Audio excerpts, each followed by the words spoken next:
Hi friends, అందరికీ నమస్తే. Welcome back to my channel. Please do subscribe my channel. Water melon తిన్న తర్వాత తినకూడనివి ఇవే. వేసవిలో మనము అందరం సాధారణంగా వాటర్ మిలన్ తీసుకుంటాం. అయితే వాటర్ మిలన్ తీసుకున్న తర్వాత కొన్ని ఫుడ్లని అవాయిడ్ చేయాలి. మరి అవేంటో ఈ వీడియో ద్వారా తెలుసుకుందాం.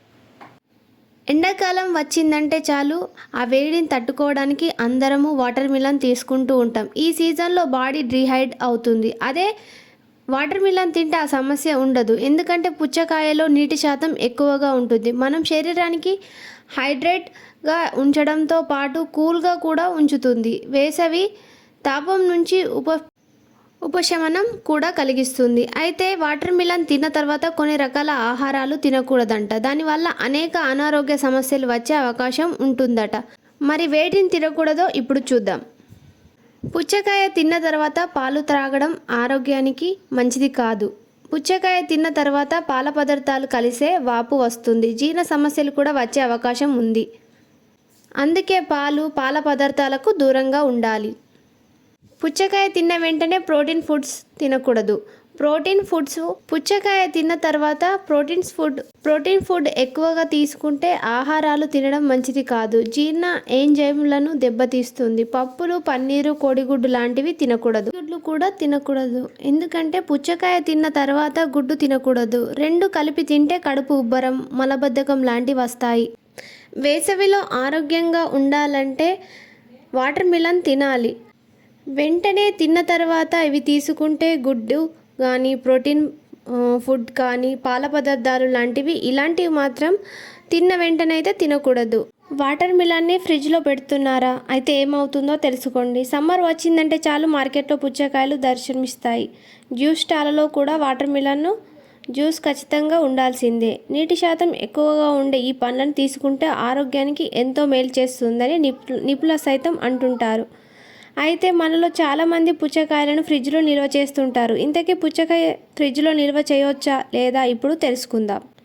వాటర్ కంటెంట్ అధికంగా ఉండే పండ్లలో పుచ్చకాయ మొదటి స్థానంలో ఉంటుంది. అందుకే సమ్మర్లో ది బెస్ట్ ఫ్రూట్గా చెప్పొచ్చు. శరీరం డిహైడ్రేట్కి కాకుండా కాపాడుకోవడంలో పుచ్చకాయ ఎంతో ఉపయోగపడుతుంది. ఇందులో అమైనో ఆమ్లం సిట్రోలైన్ రక్తపోటును నియంత్రిస్తుంది. అందుకే బీపీ పేషెంట్లు ఖచ్చితంగా ఈ పండును తీసుకోవాలని సూచిస్తారు.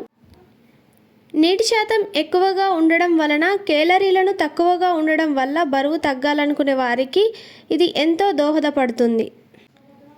అయితే మనలో చాలామంది పుచ్చకాయను ఫ్రిడ్జ్లో నిల్వ చేస్తుంటారు. అయితే దీన్ని ఏమాత్రం మంచిది కాదని నిపుణులు చెబుతున్నారు. ఫ్రిడ్జ్లో నిల్వ చేస్తే పుచ్చకాయలో పోషక విలువలు తగ్గుతాయని, గది ఉష్ణోగ్రత వద్ద స్టోర్ చేయడమే మంచిదని సూచిస్తారు. బయట వాతావరణం వేడిగా ఉంటుంది కాబట్టి పుచ్చకాయ పాడవుతుందని అనుకుంటారు. కానీ అలా జరగదని, పైగా ఫ్రిడ్జ్లో నిల్వ చేయడం వల్ల పుచ్చకాయలో ఫుడ్ పాయిజన్గా మారే అవకాశం ఉంటుందని అంటున్నారు. మరి ముఖ్యంగా కోసిన పుచ్చకాయను ఎట్టి పరిస్థితుల్లో ఫ్రిడ్జ్లో నిల్వ చేయకూడదని, దీనివల్ల బ్యాక్టీరియా పెరిగే అవకాశం ఉంటుందని నిపుణులు అంటున్నారు. పరిశోధనలు ఈ విషయాన్ని తెలిపాయి. ఇందులో భాగంగా 2 వాటర్ మిలన్లను తీసుకున్నారు. వీటిలో ఒకదానిని ఫ్రిడ్జ్లో స్టోర్ చేస్తే మరొకదాన్ని గది ఉష్ణోగ్రత వద్ద స్టోర్ చేశారు. ఇలా 14 రోజుల పాటు స్టోర్ చేసిన తర్వాత రెండింటిని పరీక్షించి చూడగా గదిలో ఉన్నదానికే పోషకాలు ఎక్కువగా ఉన్నాయని తెలిసింది.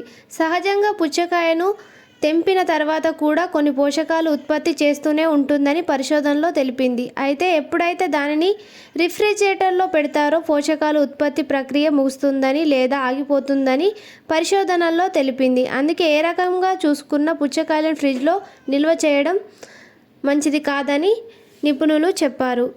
ఈ వీడియో కనుక మీకు నచ్చినట్టయితే నా ఛానల్ని లైక్ చేయండి, షేర్ చేయండి, సబ్స్క్రైబ్ చేయడం మాత్రం మర్చిపోకండి. Thank you everyone.